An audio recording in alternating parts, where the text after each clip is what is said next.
Sir, हमारे channel पे आपका स्वागत है। स्वागत, नमस्कार सर जी। सर, अपना नाम और फार्म का पूरा एड्रेस जो है हमारे व्यूअर्स को बताइए। अपना नाम जयप्रकाश है, जेपी गोट फार्म से है। अजमेर में अपना फार्म है। रेलवे स्टेशन से 7 किलोमीटर है, बस स्टॉप से 5 किलोमीटर, जनाना हॉस्पिटल के पास। अभी आप बता रहे थे कि यहाँ के साथ साथ आपका अलग गांव में भी ब्रीडिंग सेटअप है, वहाँ वो बकरियों को जो है रखते हैं, जंगलों में चढ़ाते हैं, उसके बारे में बताइए। बिल्कुल, अपना फार्म है, बड़ा फार्म है, घर पे है, जैसे गांव बबाईचा में। बाकी अपना ये तो सेटअप यहाँ अजमेर लगा रखे हैं छोटा सा, कि भाई कस्टमर इतनी दूर से आए परेशान ना हो। यहाँ से 35 किलोमीटर अपना गाँव है, ताकि कस्टमर आए इतनी दूर 35 किलोमीटर के लिए परेशान ना हो, तो यहाँ आके संपर्क कर ले, तो यहाँ से हम उनको फार्म पे तो ले जा सकते हैं। कहने का मतलब है कि आज जो आप काम कर रहे हैं वो आपके पास ब्रीडिंग सेटअप भी है, बकरियों का अपना फार्म भी है, उस पर ब्रीडिंग सेटअप का काम कर रहे हैं और साथ में ट्रेडिंग का काम कर रहे हैं। ट्रेडिंग का काम भी है, जिसमें सिरोही नस्ल, गुजरी, सोजत, कोटा, तोतापुरी ऑल ब्रीड पे काम करते हैं भाई। अभी बात करें कि सबसे ज़्यादा जो है लोग जो अगर कर रहे हैं तो सिरोही को पसंद कर रहे हैं, कारण क्या है? ये कारण है सर जी, सिरोही ब्रीड ऐसी एक ब्रीड है कि कैसा भी क्लाइमेट हो सूटेबल है, और एक वजन गेन अच्छा करती है वो, और ब्रीड में भी अच्छा खूबसूरती बच्चा आता है वो। एक चीज़ ये भी है कि जैसे अगर हम बात करें कि जैसे यहाँ के इन्वायरमेंट में बकरियाँ सेट है, सिरोही हो, गुजरी हो, सोजत हो, लेकिन यहाँ से जब उत्तर भारत में लोग ले जाते हैं, उत्तर प्रदेश, मध्य प्रदेश की बात करें या बिहार की बात करें, तो बकरियाँ यहाँ से जाने के बाद स्ट्रेस में हो जाती हैं। काफ़ी कुछ ऐसे किसान भी मिले हैं जो ले जाने के बाद उनकी बकरियाँ मोर्टेलिटी की शिकार हो गई है। तो उसके लिए सर क्या सावधानी बरतनी चाहिए, ये बताइए। उसमें क्या है कि जैसे यहाँ से बकरी लेके जा रहे हो, तो एक बार फार्म वाले से एक बार ज़रूर मिले, तो वो पूरी जानकारी आपको देंगे कि बकरी को कैसे रख रखाव करना है, कौन सा चीज़ कहाँ पर किस वक्त देना है, अपने कुछ का खाना कब देना है, कौन सा टीका लगवाना है, कौन सा वैक्सीन किस टाइम लगवाना है, उसके वजह से ज़्यादा नहीं होता है। बाकी ऐसे बंदे बहुत आते हैं कि यहाँ से किसी की जानकारी नहीं लेते, यहाँ से गाड़ी लोड करवा के निकल जाते हैं। बाकी वहाँ जाने के बाद गाड़ी खाली होती है, उसको कुछ ना कुछ दे ही देते हैं, तो उनसे क्या वो लंबा सफ़र में चलती भी है। दूसरी बात है कि गाड़ी वहाँ से खाली होने, तो अपने को पता है कि गर्मी होती है गाड़ी के अंदर, तो वहाँ उतरने के बाद वो एकदम पानी भी पिला देते हैं, तो पानी से वो खून टस भी हो जाता है, तो उसके वजह से वो मोर्टेलिटी होती है बकरी की मरने की।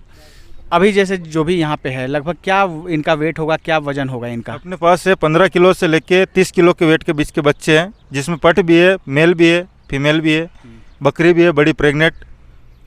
अभी जैसे प्रेग्नेंट बकरी की बात करें तो काफ़ी लोग जो है बकरी पालन जब करते हैं तो थोड़ा सा जानकारी के अभाव में उनके अंदर कन्फ्यूजन होता है। वो कुछ लोग जो है मेमने से शुरुआत कर देते हैं, और कुछ लोग जो है विशेषज्ञ लोग कहते हैं कि प्रेग्नेंट बकरियों से करें या मैच्योर बकरियों से बकरी पालन की शुरुआत करें। तो आप काफ़ी दिनों से बकरी पालन के क्षेत्र में हैं सर, तो ये बताइए कि बकरी पालन की शुरुआत किसके साथ करनी चाहिए? बकरी पालन जैसे प्रेग्नेंट बकरी है उससे अच्छा रहता है, उसमें बेनिफिट भी आपको अच्छा मिलता है। जैसे प्रेग्नेंट बकरी है, 3 से 3.5 महीने की बकरी प्रेग्नेंट आती है अपने, और वहाँ जाने के बाद महीने 1.5 महीने में बच्चा देगी वो, तो 3 महीने तक तो अपने को बच्चे का कोई खर्चा ही नहीं हो, क्यों माँ का दूध पीता है। तो 3 महीने का बच्चा मान के चले नॉर्मल 6,000 का बच्चा बिकता है, तो एक बार में 2 बच्चा देती है बकरी, और साल में 4 बच्चा देती है। तो आप खुद अनुमान लगा सकते हो कितना बेनिफिट है बकरी में। और एक छोटा बच्चा लेके जा रहे हैं अपन 20 से लेके 30 किलो वाला, अब उसको 12 महीने तो अपन खिलाई पिलाई करेंगे, उसके बाद अपन उसका बच्चा प्रोग्रेस में आएगी वो बकरी। बिल्कुल। उसके बाद वो 6-5 महीने और बच्चा देने में लग जाए, तो 1-1.5 साल तो बकरी का ऐसे चला गया उनका बंदे का, तो उसका 1.5 साल का खर्चा जोड़े तो क्या बचा उसको। बिल्कुल, 1-1.5 महीने में बच्चा दे रही है बकरी प्रेग्नेंट, तो उसमें अपना बेनिफिट अच्छा मिल रहा है ना, ये बात है जी। अब बात करते हैं जैसे आपके पास जो बकरियां हैं तो उनको खिलाने पिलाने की क्या व्यवस्था आपके पास रहते हैं? अगर बोलें तो गोट फार्मिंग में फीडिंग मैनेजमेंट की तो कैसे क्या करते हैं वो बताइए। देखो, स्टॉल फीड पे हम खिलाते हैं, हरी पत्ती है, जो है बाजरा है, ये अपने पास यहाँ पे एनी टाइम अवेलेबल रहता है, और यही खिलाते हैं। और बाकी जंगल में भी चराने ले जाते हैं, 2-3 घंटा जंगल में भी चर के आती है बकरी, तो उससे क्या बकरी भी उल्ली फिर पाँव डगमगाते नहीं है, एक्सरसाइज हो जाए। बिल्कुल सर। तो जैसे मान लीजिए कि यहाँ से जो अगर कोई बकरियाँ ले जाते हैं, जैसे उत्तर प्रदेश बात करें या बिहार में ले जाते हैं, तो उनको कैसे रखना चाहिए, क्या कैसे खिलाना चाहिए, वो अपने अनुभव के आधार पे हमारे दर्शकों को बताइए। वो है कि जैसे उनका चारा के ऊपर डिफरेंट करता है, वो उनके पास कौन कौन सा फील्ड है, तो आप फार्म पे आएंगे तो उनको पता लगेगा कि उनके पास कौन कौन सा फील्ड है, तो उसके हिसाब से हम बताएंगे उनको क्या क्या फील्ड किस टाइम देना चाहिए उनको, या वह कौन सा दाना कब देना चाहिए। अब कोई बंदा आता है कि मेरे पास मसूर का चारा है, गेहूं का भूसा है, तो उसमें वो गेहूं का भूसा है तो उसमें अपने को चून मिला के वो खिलाना पड़ता है। केवल गेहूं का भूसा नहीं खाती है बकरी, बाकी गेहूं का भूसा खाती है बकरी, लेकिन उसमें क्या थोड़ा सा अपन को दलिया है, वलिया है, वो मिला के खिलाना पड़ता है। अभी जैसे अभी जस्ट बकरीद का त्यौहार ख़त्म हुआ है, तो कुछ लोग ऐसे हैं जो सिर्फ पठ पे काम करते हैं और बकरीद के लिए वो जानवर को तैयार करते हैं। तो बकरीद के भी जानवर आपके पास उपलब्ध हैं क्या, वो बताइए। और अगर उपलब्ध हैं तो उनको कैसे हैवी वेट बकरा बनाना चाहिए, ये बताइए। जैसे अपने पास एनी टाइम ईद वाले मार्केट भी अपन रखते हैं, जैसे ईद के ऊपर किसी को भाई को चाहिए तो ईद का माल भी मिलता है। और अपने पास जैसे हैवी वेट का बकरा बनाना है तो उसको हम सर्दी में अंडा भी देते हैं, तेल भी देते हैं, जौ का बाजरा और मेथी का दलिया आता है वो भी देते हैं, दूध भी देते हैं उसको, प्लस और तिल्ली का तेल भी देते हैं उसको हम सर्दी के अंदर।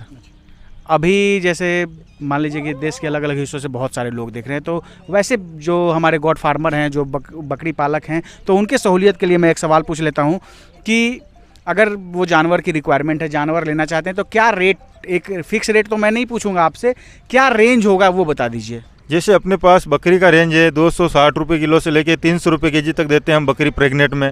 उसमें क्वालिटी का फ़र्क पड़ता है। दूसरी बात, बच्चे में बहुत कस्टमर बोलते हैं मेरे को 230 में मिल रहा है, 220 में मिल रहा है, वो क्वालिटी के ऊपर डिफरेंट करता है। 250 से लेके 350 रुपये केजी तक के बच्चे मिल जाते हैं। बाकी वो क्वालिटी भी डिफरेंट करता है।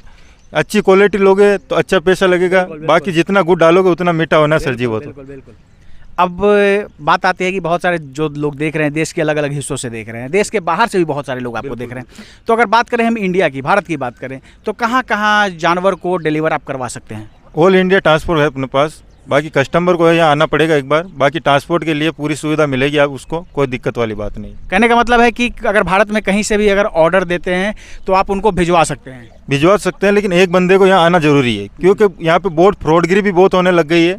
बाकी यहाँ आने के बाद फार्म पे माल दे के आप, बहुत बंदे बोलते मैं उधर से पेमेंट लगा देता हूँ, मेरा माल भेज दो, उसके बाद माल भी नहीं पहुँचता है, वो बंदा भी परेशान, फ़ोन पे फ़ोन लगाता है, उसका फ़ोन भी अटेंड नहीं करते हैं। ऐसा काम नहीं होना चाहिए। इसलिए सीधा फार्म पे आइए, ओनर के पास बात कीजिए, माल देखिए फार्म पे, उसके बाद बात कीजिए। आप एडवांस पेमेंट वहाँ से ना डलाएं।